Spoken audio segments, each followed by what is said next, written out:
Hello and welcome to Morning Brew on Labour Social. I'm Graham Hughes. So, it is Friday the 9th of February 2024, and the newspaper headlines today, which we'll see in a moment, are dominated by this story about Keir Starmer apparently not keeping to his pledges. Well, here's a few things, right? First of all, it wasn't exactly Starmer's pledge, it was Rachel Reeves's pledge. But the more important thing is, it was made, if I'm correct, in the autumn of 2021. That was a full year before Liz Truss and her kamikaze budget, which snookered the British economy for the foreseeable future almost as much as Brexit has snookered our economy for a whole generation. So these three massive asteroid-sized impacts into the British economy: Brexit, COVID, Truss. Those three things together results in what I can only describe as a SHIT sandwich for Labour when they start the term of office after the next election, which is what looks probable from the polls. I don't want to jinx it, obviously, because anything could happen. Just look at what's happening in the US right now. Crikey. So, here's where Labour's messed up. There's a couple of things. First of all, she should not, Rachel Reeves and Keir Starmer and the whole Labour should not have committed to a figure, because that isn't a good way of building things for the future. Because if you aim for a figure, there's a few things that'll happen here. First of all, you'll be attacked from the other side for spending that much money. And when you're dealing with such big figures, it kind of doesn't matter and does matter in the same breath. Because when you're dealing with huge figures like that people cannot possibly comprehend, like 28 billion, that's a ridiculous amount of money. That would see people through many lifetimes of income. Like they could live a millennia off that very comfortably. So it'll be over £2 million a year, if £2.8 million a year, if you live for a night. I mean, it's a lot of money. So in one way, it's not a real number, you know? But in another way, it's very real when we are facing cost of living crisis and people aren't being able to pay their rent or their mortgage or whatever, and their food is costing too much. They're having to use food banks. 3 million people in this country using food banks now. So giving it a figure is difficult. And there's other things as well, like inflation. And the thing that's come to bite Labour on the arse is, will that money be available when Labour take over? And the answer in 2021 was maybe. The answer a year later, after Liz Truss had thrown a hand grenade into the Treasury, no. The answer is no. We're not going to have the money. We're not going to have the money. The second mistake that I feel Labour's made on this, and I'm going to come back to the good things it's done, but let's just get the bad stuff down. Out the way. The second thing is, they've kind of insanely called it a £28 billion spending plan. No. Investment. And every time it's brought up in an interview, you say, well, you see, we're going to invest £28 billion because we've got all this research from around the world, and what it shows is that for every pound that you invest in green energy and turbocharging our green economy, you get £5 back or £6 or £7, whatever it is. I mean, it's more than £1. That's my point. You say, well, you double your money. However you want to put it. You say, no, this is an investment in our children's future. And this brings me to my third point, which is where Labour have a real weak spot. And we have talked about it a lot on this channel. And it's not like, hey, we're not perfect by any stretch of the imagination on this channel. It's not like, oh, we're showing you how it's done. But when it comes to comms, Labour's situation is, I get it's difficult. I get that there is a lot of backlash from these big newspaper companies that are all owned by right-wing Tory billionaires. I mean, you've also got the flack that Labour get from the left wing of the Labour Party and other left-wing groups who are happy to attack Labour because why aren't you more perfect? Which I understand as well. But having said that, there are tools at Labour's disposal, right? I'm not calling my fellow social media commentators tools, but there are tools at Labour's disposal that they could be making more effective use of. And we talk about this all the time. We talk about especially YouTube. YouTube, if you win the YouTube algorithm, you can actually make a living out of making videos on YouTube.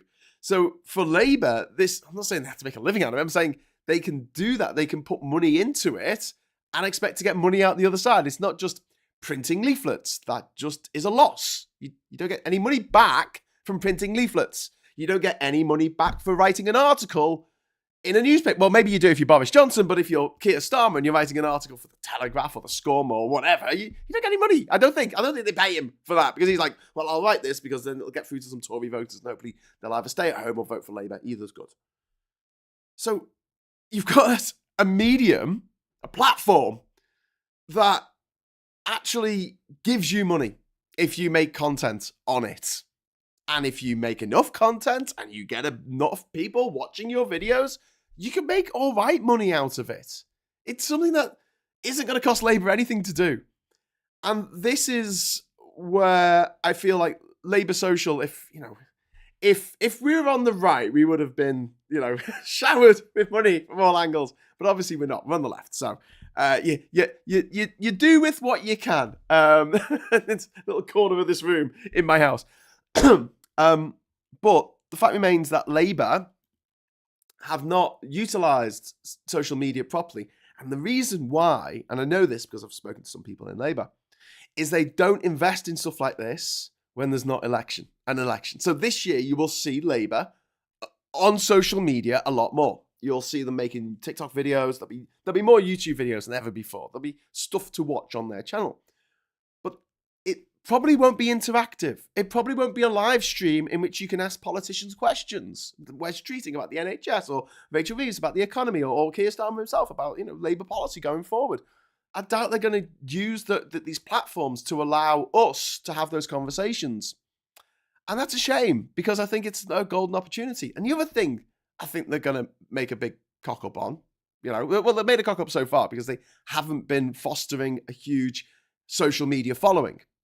And I'm not just talking about YouTube here. I'm talking about Twitter, X. I'm talking about Twitch.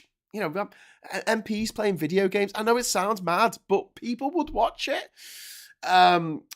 TikTok, obviously, TikTok videos incredibly popular, but especially with younger demographic, which is Labour's trying to get to these voters and say this is why you should vote for us. They're not going to read the Telegraph. They're not going to read all that.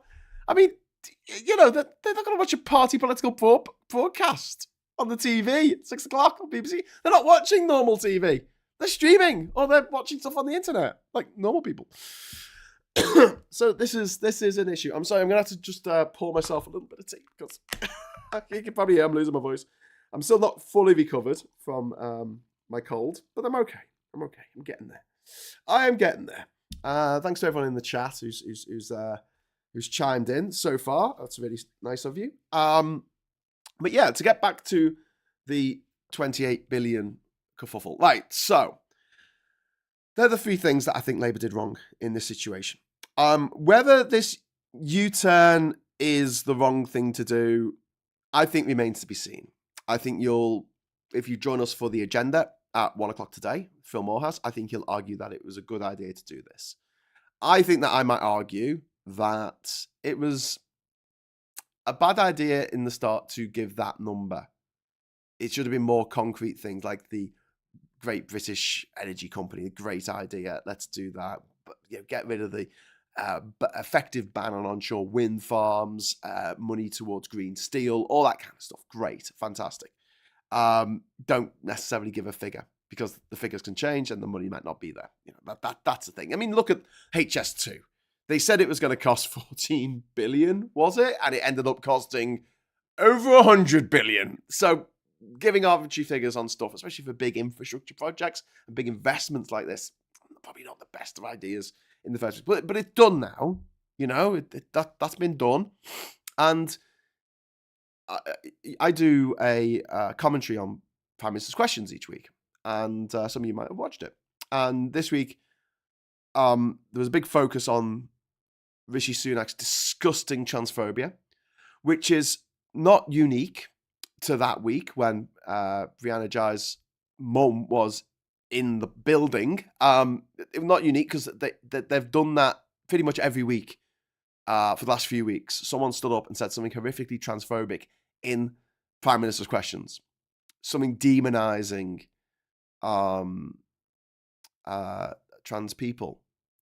And it wasn't that long ago, probably about 20 years ago, that politicians were standing up in the House of Commons talking about people who were gay and calling them sodomites in the House of Commons. This happened.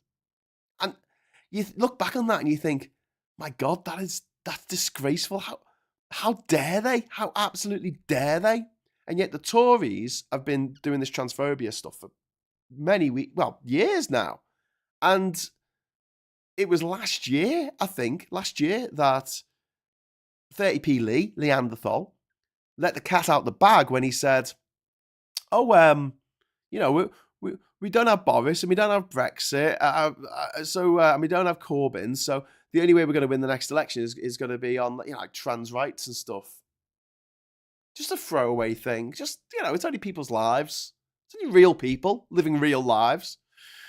But the focus was very much on that. But I did notice that Rishi Sunak mentioned the 28 billion pound spending promise from Labour, investment promise from Labour, 5 times. He mentioned it 5 times in PMQs this week because they feel like this is a cudgel to whack Labour over the head with. And they knew that Labour were going to have to U-turn on it because they have the access to the finances and they know the cupboard is bare. They know that there's no money left. They know that the economy of this country has not grown substantially in 17 years. They know that. You know that. I know that. They know that. But they know the figures. They know the actual ins and outs. They know the accounts. They've got the books. Labour don't necessarily have access to those books. None of us have. Which I think's wrong. I think they should be open.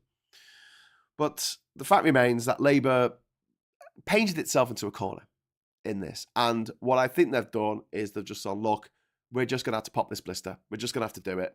Publish and be damned. Say we're not going to invest that much. We're going to invest less.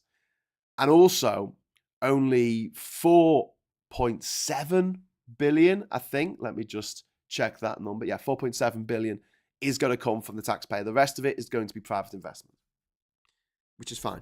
I don't mind that at all. In fact, good. I'd rather that we got private investors to pay for stuff because when it comes to sort of building things, I mean, obviously there's an argument to not allowing the private sector in at all, especially for ongoing costs and services like the NHS and like, water companies and stuff like that. But for things like energy generation, if you bring private companies in, they're going to be a lot more careful with the money than the idiots down in Westminster because they want to see, some kind of return on their investment. They are invested in seeing the project through, especially if they put £10 billion into it in a way that this Tory government is not invested in getting the £10 billion that was lost in PPE fraud back off. Well, the COVID fraud, loan fraud, getting that back. So yeah, it's painful. It's painful.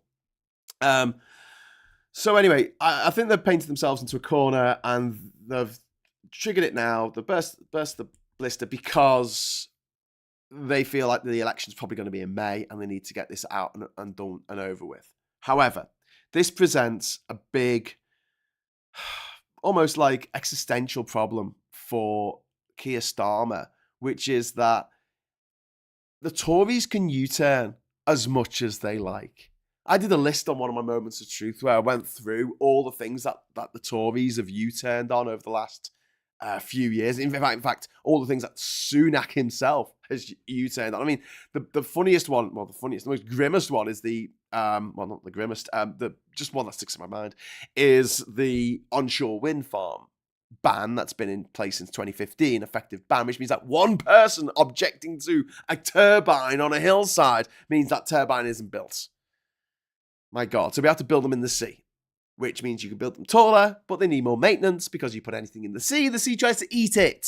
That's what the sea does. It eats things, it gobbles it up. That's why there's not going to be much of the Titanic left in a few years, because it's just been eaten by the sea. Anyway, yeah, so he decided that he was going to get rid of that, and then he decided no, he wasn't, and then he decided he was going to get rid of it again, and then he decided no, he wasn't, all in the space of about a year. So when it comes to U-turns, and you look at the Tories and the things that they have U-turned on, they said they were going to do some tax cuts. They've U-turned on that. They said they're not going to do tax cuts now because there's no money to do tax cuts. The number of times they've said, oh, there's no problem here with the post office or with racking schools or whatever it is, and then it turns out there's a big problem. Like, okay, yeah, we do need to do something about that now. Okay. And then there's a massive U-turns on Brexit, which is that, I mean, nothing they promised in Brexit has actually happened. I mean, that's a U-turn. They said we'd have more sovereignty. We've got less sovereignty. They said they'll secure the borders. We've stopped British people getting out. Yeah, good. We haven't stopped people getting in. I don't mind people coming in, to be honest with you, but I want to get out sometimes, I don't want you to literally fill this country with raw sewage and then block the exits. It's not my idea of fun. Anyway. Right, so what next? I think that Starmer needs to really address this head on. Rachel Reeves has already been on TV just half an hour ago saying she's not going to apologise for fiscal responsibility, which I guess is music to the ears of the people who have the money to make sure that the party that they want to get into power gets into power, or that people vote the way that they want them to vote. So, yeah, I feel personally like this is another PR disaster for Labour, and it's a problem with their comms, but it's something that they can weather. And this is the important thing. Labour are 20 points ahead in the polls, although they've seen a bit of a dip, momentary dip, I think, because of this U-turn in the snap polling that's been taken. The trend is that they are miles ahead of the Tories, and the Tories are just not attracting people. So much so that privately educated billionaire Nick Candy and husband of privately educated, I guess, billionaire by marriage, Holly Valance, who was, she was talking this week about how great being a right-winger is. You work hard and you marry a billionaire and suddenly you go to a private school and suddenly everything's amazing. I don't have to use a food bank or queue up for, a dentist, or I don't have to wait more than 62 days for my cancer treatment. Yeah, thanks for that, Holly. Anyway, meanwhile, Nick Candy has apparently switched his allegiance to Labour this week, which in one way is terrible. Like, I don't want these people on our side, but my practical head on my shoulders is, oh God, it's like when an ex meets someone really nice and you're happy for them, but there's a part of you that's like, it's a bit like that.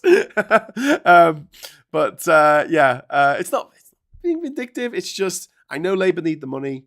The Tories are going to throw everything they've got at this next election.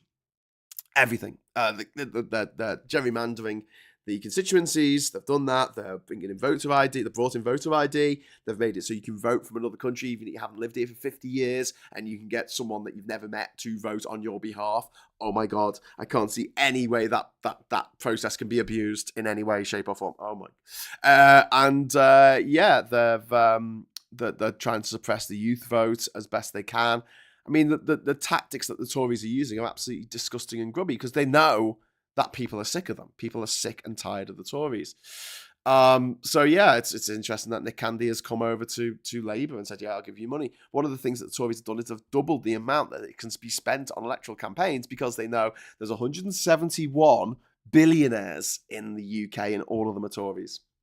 Except for Nick Candy now, apparently. So hopefully some more of them will come over to Labour side. And you know what? If they give money to Labour, okay, fine, whatever. It's politics. I hate it, but it's politics. But do you know what I'd rather they did? Just spend their money on something nice. Don't give it to the Tories. Don't even give it to Labour. Build something nice for your community. Build something, your name on it for kids to use, or build something nice. Just do something. Give something back. Bastards. No, they don't. All they want to build is bloody shipping containers with windows. And I've built a cube. Look, it's a lovely, sexy cube. Jesus. Anyway, right. I'm going to just jump into your chat for a moment. Hello, everyone. I run my home on solar and wind turbines. I haven't bought electricity for over a decade. Don't wait for the government if you can do stuff yourself. That's when Don do that. When I lived in Panama off grid, I had solar panels and I lived there for 3 years and it was great. I don't think I had hardly any issues. I mean, there was a couple of times when things went wrong for other reasons, but generally speaking, like just having power each day, it was fine. It was like, yeah, this works. Can have a fan on me all night because it's hot. Don't need air conditioning. Obviously, that uses too much power. As long as no one plugged in any hair curlers or anything, then it wasn't going to blow the system. Having to Google Nick Candy. It turns out Holly Valance wasn't acting at the beginning of Taken. We shouldn't be surprised. Indeed. An MP switching sides just shows how sick and silly the party system is, says number 3. Yeah, I mean, I don't know. I understand the idea that you need to be in a party to get anywhere in British politics. Standing as an independent, it just doesn't work. Trust me on this one. But I'm feeling like at the moment, this is going to be a difficult year. This is going to be a really stressful, difficult year in which there's going to be some, twists and turns. Let's put it that way. In politics, across the political landscape, not least of which stuff that's happening in America. But I'm very interested to see, give it a couple of weeks when the polls settle down a little bit, how much damage dropping this £28 billion green investment package, which is incredibly popular. This is another thing I haven't even mentioned this. It was incredibly popular. People on the left, I loved it. People on the left loved it. People were like, yes, please, more of this. This is what we want to see. We want to see ideas.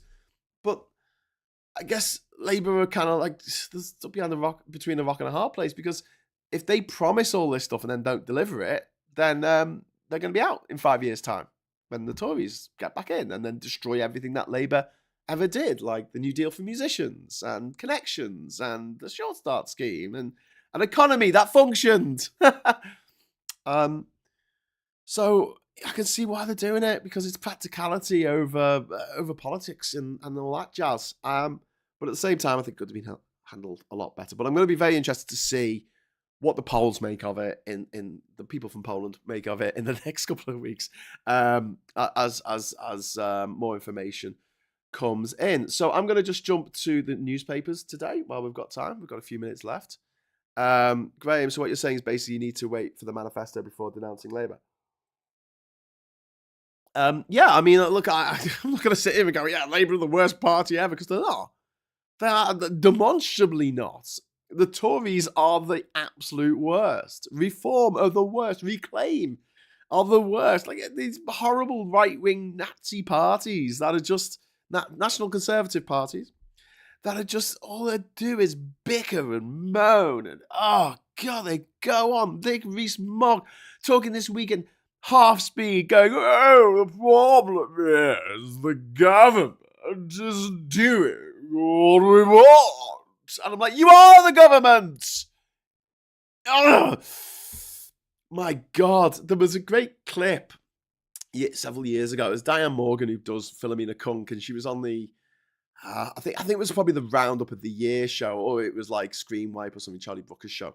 And she was playing Philomena Cook, and she was commenting on, at the time, Prime Minister David Cameron appearing on the breakfast couch on ITV or something, and he was asked about helping people who aren't doing so well right now because it was during austerity, and which has never ended, and and he gave some like milky toast answer, some like non-committal answer about he wished he could do more. He wished he could do more. And Diane Morgan comes on, to speak it, talking head. And she's like, yeah, I felt really sorry for him in that moment because you can see it in his eyes that he wants to help. But what can he do? He's only the Prime Minister. I thought, yeah, that's it. That just sums it up. Oh, if only I could do this. And we've got Liz Truss blaming everyone but herself for the 30 billion black hole that she put in the economy. Anyway, let's quickly go to the papers, and then I'm going to just talk quickly about what I think Labour should do next, which is basically come out fighting. So here we've got the Mirror and an advert. Go away, advert. Nation Indicate. This is about dentistry and the fact that most children go to hospital now. Most children who have to go to hospital for like accidents, emergencies, are going in because of their teeth. Our nation's teeth are in a state because of the Tories.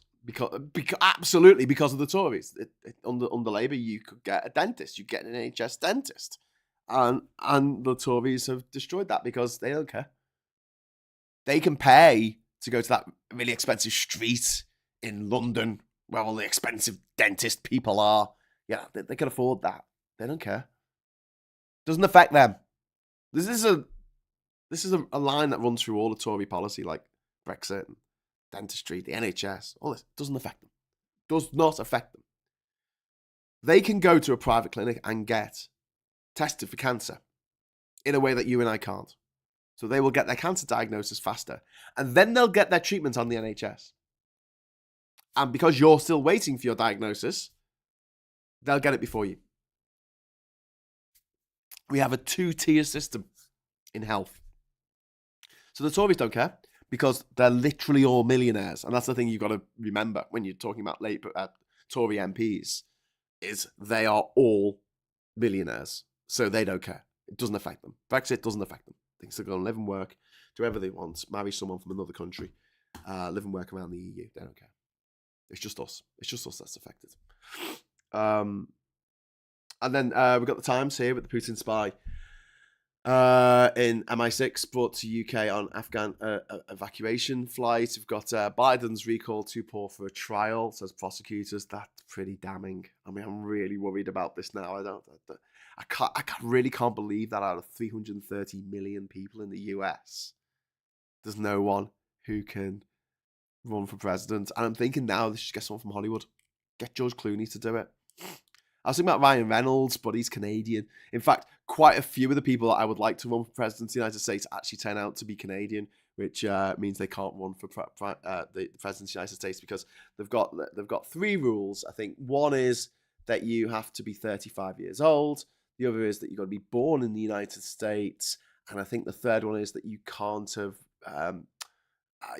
have led an insurrection against the US government. But the third one doesn't matter so much if you actually do it. You get away with it, especially if you've got your mates on the court. And then obviously Starmer angers left, Labour's green reversal. That's on talking about the 28 billion. The Tory graph leads with Biden can't remember when he was vice president, and a picture of our apparent queen. I didn't know she was the queen. I thought the queen was the queen and she died, but apparently she's the queen now. I think it's like Doctor Who. It's like the same character, they're just played by different actors. Unleashed, PM vows to call out Starmer's dirty tricks. What dirty trick? Like, they're not in power. See, this is the press. This is the right-wing press and how they deal with all this kind of stuff. The Financial Times has actually gone in with the U-turn on the green spending promise. And they're saying they're slashing the government spending to 4.7 billion, but they're looking for investment to top that up by over 10 billion. So it's not as catastrophic as that looks, but we need to be investing in green energy. We need to be energy self-sufficient. We need to be going net zero, not just for environmental reasons, but for economic reasons. We can't continue being reliant on places like freaking Qatar, that state in the desert that has a dictator, and they got a bunch of slaves to build stadiums in the desert for 10 years, thousands of whom died in the process. I don't want them controlling our energy coming in, which they do at the moment, because a lot of our energy comes from Qatar, because it comes from the natural gas that we get imported, which has to go through the straits, currently being attacked by the Houthis. So not great for our energy stability when we have all the energy we need on this rock. Here, we've got them. We've got it. We've got the sun. Sometimes we've got the wind and we've got the waves. And we've got rivers as well for hydroelectric. We've got them. We can do it. The will is there. But it isn't, because they make more money out of oil, and people like money. Paul Gambaccini, I'm at war with frisky foxes. What? I don't even know what that means. Daily Mail, can you believe a word say U-turn says? Oh, okay. Right. Okay, so as I just mentioned, Rishi Sunak has made an absolute cavalcade of U-turns over the last few years. The biggest one being HS2. Do you remember HS2? Yeah. The Tories did a massive U-turn on HS2. Massive. Bigger than this.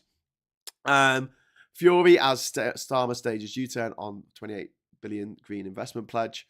And there's a dog for some reason. Scores of female Ministry of Defence staff report harassment. Awful story there in The Guardian. But is it unexpected in the culture in which we live at the moment? And then we've got absurd arena bomb denier. I don't know what that's about. And and the Post Office admits second IT scandal may be linked to wrongful prosecution. This is to do with the Capture IT system, which predated the Horizon system, which was both found to be faulty. So, what? Jazz is saying the Mail accusing people of lying. Ha ha ha. Well, exactly, mate. What Labour should do next is just come out swinging. Just come out swinging. And I know, like I say, Rachel Reeves is in the news this morning. Because learn from the Trump school of doing this stuff. You want yourself in the news as much as possible. You want people to know who Rachel Reeves is. You want them to know her name, because the sad fact is that most of us can name a dozen Tory MPs, and very few of us can name more than 3 Labour MPs. And there's a reason for that. The Tories are always in the news. They're on GB News. They're on, they're doing stuff that, either good news or bad news. No news, whatever. No publicity is bad publicity, as the saying goes. And we do need to have the voters of this country familiarised with the people who are going to be taking over by the end of the year. Fingers crossed. So yeah, I'll come out swinging it and use this as an opportunity, instead of being on the back foot, to say we wanted to invest £28 billion in our economy every year. But because, and we promised that before Liz Truss's budget, but because Liz Truss's budget has damaged the UK economy so badly, give examples. Just say about the fact that our economy hasn't grown in 17 years. I'd love to see an MP bloody just say that out loud. It would be really helpful. I don't know why they don't. Maybe there's some secret Mason thing, the little pinky promise handshake where they say, don't mention the economy. Okay, then we won't mention the economy. But seriously, this gives Labour the opportunity to go on the news programmes, because they're all going to want these MPs to go on and justify this. And they can use that to turn it on its head and say Labour are responding to the shit sandwich that the Tories have given us. That's what I would do anyway. But you know what? I'm not in charge of PR for Labour. So it's nothing to do with me. Hey, thank you so much for joining me this morning. Thank you for all the chat. Not my king, Chuck the Turd, says Captain Bart Roberts. I think he might be Charles the Brief by the looks of things. It's not looking good, guys. Seriously. I'm a bit, I'm a bit worried for Charles. Yeah, and it's those things is like nature abhors a vacuum, and because they haven't said what type of cancer the king's got, all these different opinions come in, and yeah, it makes it sound possibly worse than it is. But at the same time, you think, well, if it wasn't that bad, wouldn't they have told us?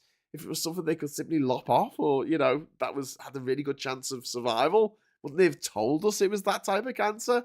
Instead of going, well, we're not going to tell you. We're going to leave it up to you. But the fact that he's having to have conversations with the Prime Minister on the phone, and I'm thinking, okay, is that radiotherapy? Because after radiotherapy, you're radioactive, and you can't really see anyone because you will give them radiation.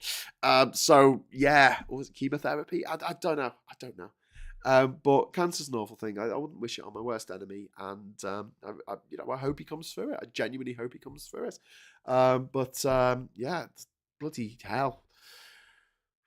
Imagine waiting 75 years to become king, and then you become king and you get bloody cancer.